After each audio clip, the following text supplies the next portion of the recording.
एक घर, एक कुटुंब आणि एक जगातले लोक आणि प्रभू येशू, हे तीन गोष्ट त्याच्यात आहे. तर वचन मध्ये असं लिहिलेलं आहे. पहिला आपण ते वचन वाचू म्हणजे आपल्याला कळेल की हे काय आहे. थोड़े दिन बाद नईम नाम के एक नगर को गया. उसके चेले और बड़ी भीड़ उसके साथ जा रही थी. जब वह नगर के फाटक के पास पहुंचा तो देखो लोग एक मुर्दे को बाहर लिए जा रहे थे, जो अपनी माँ का एकलौता पुत्र था और वह विधवा थी, और नगर के बहुत से लोग उसके साथ थे. उसे देखकर प्रभु को तरस आया और उसने कहा, मत रो. तब उसने पास आकर अर्थी को छुआ और उठाने वाले ठहर गए. तब उसने कहा, हे जवान, मैं तुझसे कहता हूँ, उठ. तब वह मुर्दा उठ बैठा और बोलने लगा. उसने उसे उसकी माँ को सौंप दिया. इससे सब पर भय छा गया और वे परमेश्वर की बड़ाई करके कहने लगे, हमारे बीच में एक बड़ा भविष्यद्वक्ता उठा है और परमेश्वर ने अपने लोगों पर कृपा दृष्टि की है और उसके विषय में यह बात सारे यहूदिया और आसपास के सारे देश में फैल गई. आमीन. परमेश्वर हमको इस वचन के द्वारा गाइडेंस दे, इसके लिए हम परमेश्वर पे आश्रित रहेंगे. तो यहाँ पर हम क्या देखते हैं कि एक विधवा स्त्री है और दुनिया के लोग हैं जो उस गांव के लोग हैं और प्रभु यीशु मसीह. हम तीन तरह के समुदाय को वहाँ देखते हैं. सबसे पहला है कि वो एक नगर बताया गया है. उस नगर में प्रभु यीशु जा रहा है भीड़ के साथ. प्रभु यीशु के साथ भी लोग हैं और वो भीड़ एक नगर के अंदर जा रहा है. और जैसे प्रभु यीशु उस नगर के अंदर प्रवेश किया तो एक और जो भीड़ है वो एक मुर्दे को लेकर बाहर की ओर आ रहा है. वो एक भीड़ है और उस भीड़ के अंदर हमको एक पात्र मिलता है देखने के लिए कि जो मरा हुआ मुर्दा है उसकी माँ है. तो भीड़ अर्थी को ले जा रहे हैं, लेकिन उस अर्थी के साथ रोने के लिए कौन है? अकेली एक उसकी उस लड़के की माँ है. तो प्रभु यीशु के साथ जो भीड़ है वो, और यहाँ पर जो मुर्दा है मुर्दे के साथ जो भीड़ है वो, और उस लड़के के साथ उसकी माँ. तो हमको यहाँ पर देखने को मिलता है कि परमेश्वर हमारे जीवन में कैसा कार्य करता है. दुनिया के लोग, दुनिया की भीड़ हमें कहाँ ले जाती है?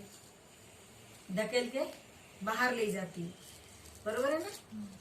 जब दुनिया की भीड़ हमें धकेल के बाहर ले जा रही है उस समय प्रभु यीशु का जो भीड़ है वो कहाँ आ रहा है? उस भीड़ के ऑपोजिट में आ रहा है.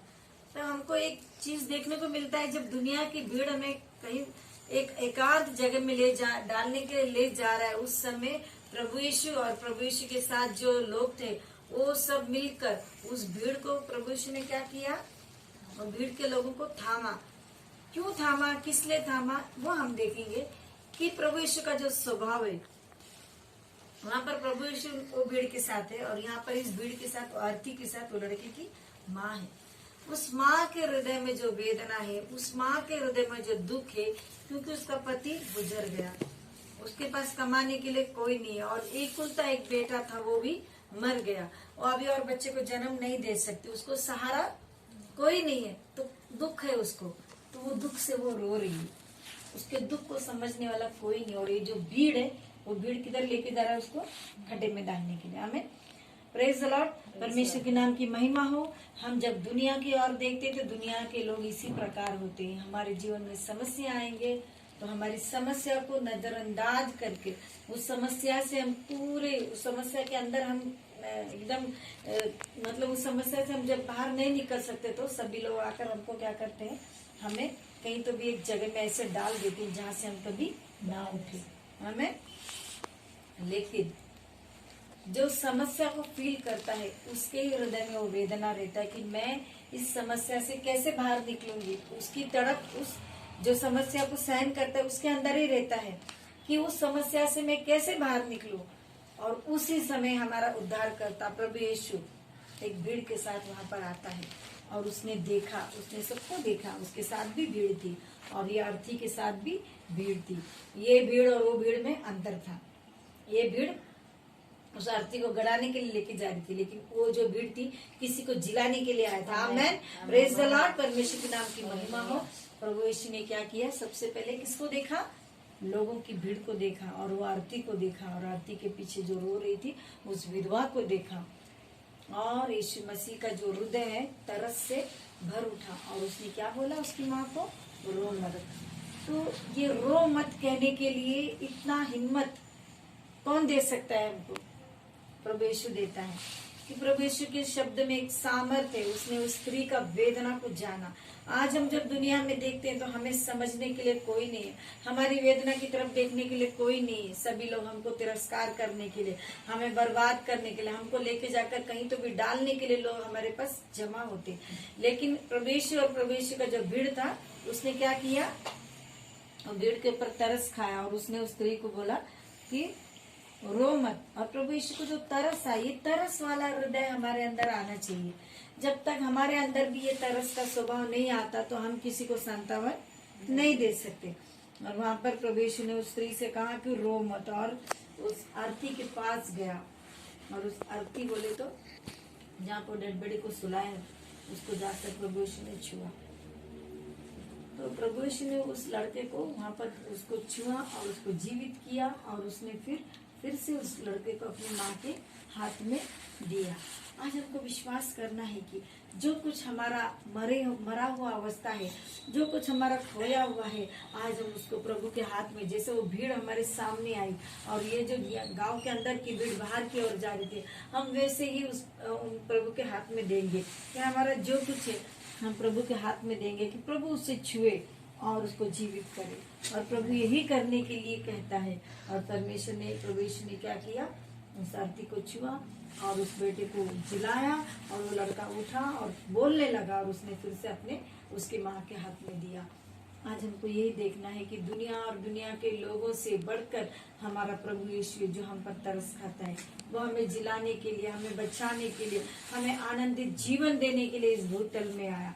और उसने उस लड़के की माँ की वेदना को अंतःकरण की गहराई से जाना, और उसकी वेदना को पहचाना, और उसकी वेदना को पहचान कर उस बेटे को उसने जीवित किया, और फिर से उसके माँ के हाथ में दे दिया।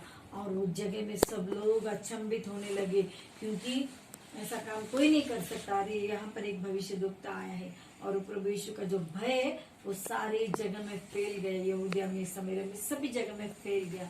आज हम प्रार्थना करेंगे, हम विश्वास करेंगे, हमारी विश्वास की प्रार्थना और हमारी जो हृदय की गहराई की जो अपेक्षाएं हैं उसको हम परमेश्वर के हाथ में देंगे, ताकि परमेश्वर ही हमारा मूलभूत कारण है कि हमारे जीवन को रूपांतरित करने वाला, ये परिसर को बदलने वाला, और यहाँ के जो कार्य, चिन्ह चमत्कार है, इस सारे जगह में फैले। प्रभु यही चाहता है कि हम प्रार्थना करेंगे, हमारे जो वेदनाएं हैं, हमारी जो परेशानियां हैं, हम उसके चरणों में देंगे। और हम जब परमेश्वर के चरणों में देते हैं तो परमेश्वर उसे छूता है। परमेश्वर जब उसे छूता है तो वो जीवित होता है। जब वो जीवित होता है तो उसकी चर्चा चारों ओर फैल जाती है। आमेन, हालेलुया। हम इस वचन के साथ अपने अपने हृदय को संतावन देंगे, और हम ढाढ़स बांधेंगे कि प्रभु यीशु ही हमारा उद्धार करता है, प्रभु यीशु ही हमको जिलाने वाला है। हमारी जो भी परिस्थिति है उस मुर्दे लड़के के समान उसको हम परमेश्वर के हाथों में देंगे, प्रभु यीशु के हाथों में देंगे। वो हमको छू कर, हमको जिलाकर, हमको खड़ा करेगा, ताकि हम अनेक लोगों के जीवन में गवाही बनकर खड़े होंगे। आमेन, हालेलुया। इस वचन के द्वारा परमेश्वर हम सबको आशीर्वादित करे। Praise the Lord.